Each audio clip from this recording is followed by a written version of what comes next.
এখন একই সাথে প্রশ্ন করতে চাই যে কে কার বিচার করবে আসলে।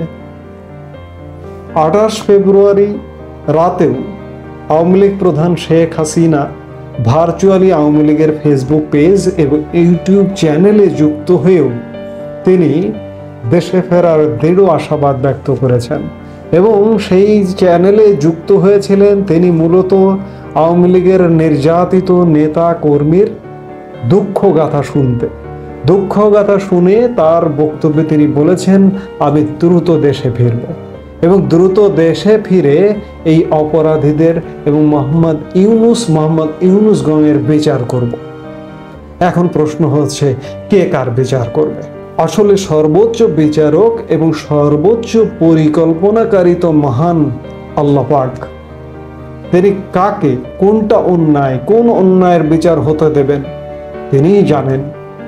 একদিকে মোহাম্মদ ইউনুস এবং মোহাম্মদ ইউনুসের লোকজন বলছে শেখ হাসিনা এবং আওয়ামী লীগ নেতাদের গণহত্যার দায়ে বিচার করবেন, আরেকদিকে শেখ হাসিনা বলছেন তিনি দেশে ফিরবেন এবং মোহাম্মদ ইউনুসের বিচার করবেন, ইউনুস গণের যারা জড়িত আছেন তাদের বিচার করবেন। আসলে কি ঘটতে যাচ্ছে? আসলে আপাত দৃষ্টিতে যেটি দেখা যাচ্ছে সেটি হচ্ছে বাংলাদেশের ভেতরেই আভ্যন্তরীণ বাগড়ম্বর চলছে। এই যে ইন্টারপোলের মাধ্যমে শেখ হাসিনাকে ফিরিয়ে আনবার কথা বলছে, এগুলো শুধুমাত্র বোগাস আলাপ, এগুলো চাপাবাজি, এগুলো গালাবাজি ছাড়া কিছু নয়। ইন্টারপোল এ ধরনের কোনো ইনিশিয়েটিভ নেবেই না এবং শেখ হাসিনা যে জায়গায় আছেন ভারতের কাছে, সেই জায়গায় ভারতও তাকে ফিরিয়ে দেবেন না। তাহলে শেখ হাসিনার কিভাবে বিচার করবেন? আবার শেখ হাসিনা দেশে ফিরে আসবার দৃঢ় আশাবাদ ব্যক্ত করছেন। কেন তিনি এতটা দৃঢ় আশাবাদ ব্যক্ত করছেন? কেন তার কণ্ঠে এতটা জোর? কেন তার কণ্ঠে এতটা জোর থাকবার কারণ হচ্ছে কূটনৈতিক তৎপরতা। কূটনৈতিকভাবে শেখ হাসিনা পতিত আওয়ামী লীগ সরকার কিংবা কদিন আগে পতন হয়েছেন তিনি বর্তমানে সাবেক, কিন্তু কূটনৈতিকভাবে শেখ হাসিনা কিন্তু এখনো শ্রেষ্ঠত্বের জায়গায় আছেন। সেই জায়গায় কূটনৈতিকভাবে মোহাম্মদ ইউনুস কিংবা জামাতে ইসলামী কিংবা বিএনপি এখনো পিছিয়ে আছেন। এই যে কথায় কথায় মোহাম্মদ ইউনুসকে আন্তর্জাতিক ব্যক্তিত্ব বলা হয়, বিরাট ব্যক্তিত্ব বলা হয়, নোবেল লরিয়েট বলা হয়, কিন্তু আমি কূটনৈতিক কোনো সাফল্য আমি দেখতে পাচ্ছি না।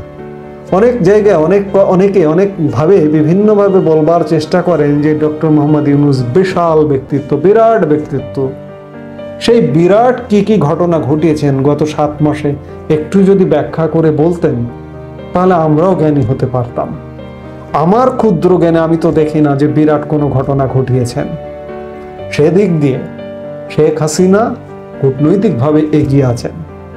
শেখ হাসিনা দেশে ফিরবেন কূটনৈতিকভাবে যদি ফুলফিল সাফল্যটা আসে তাহলে দেশে ফিরবেন। এমনকি যে সেনাবাহিনী তাকে নিরাপদ স্থানে রেখে এসছেন সেই সেনাবাহিনী তাকে দেশে ফিরিয়ে আনবেন এবং ফিরিয়ে এনে এই যে যারা বাগড়ম্বর করছেন দেখা যাচ্ছে তাদেরই বিচার হচ্ছে।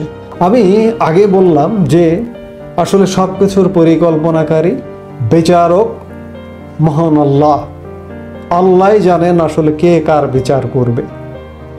মোহাম্মদ ইউনুসের পক্ষে বিচার করে যাওয়া কোনোভাবে দেখতে পাচ্ছি না। একটা দেখা যায় তো যে একটা দূরে দৃষ্টি দিলে যে পেছনে এই দৃশ্যের পরে ওই দৃশ্য আছে, দেখতে পাচ্ছি না।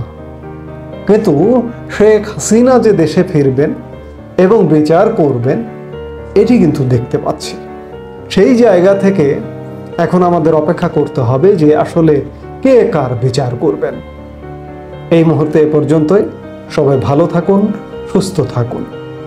যে আওয়ামী লীগ সরকার পতনের পর থেকে ইউনুসের সরকারের পক্ষ থেকে বারবার প্রতিনিয়ত আমরা শুনছি যে শেখ হাসিনা এবং আওয়ামী লীগ নেতাদের বিচার করা হবে।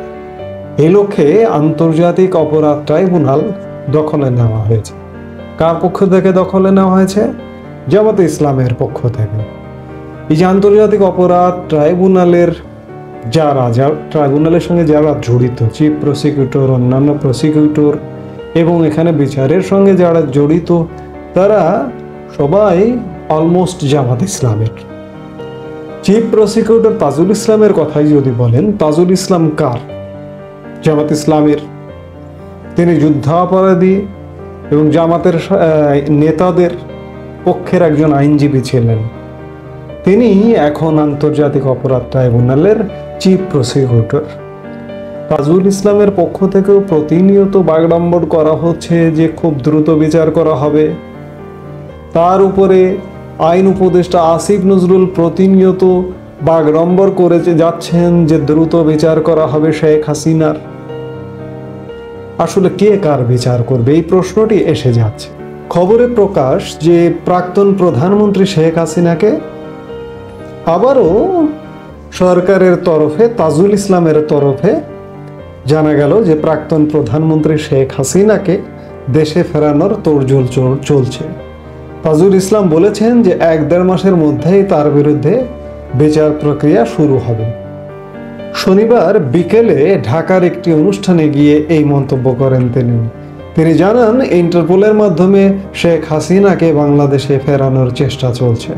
ভারতের সঙ্গে এ বিষয়ে বাংলাদেশের যে চুক্তি রয়েছে তাও মনে করিয়ে দেন তিনি।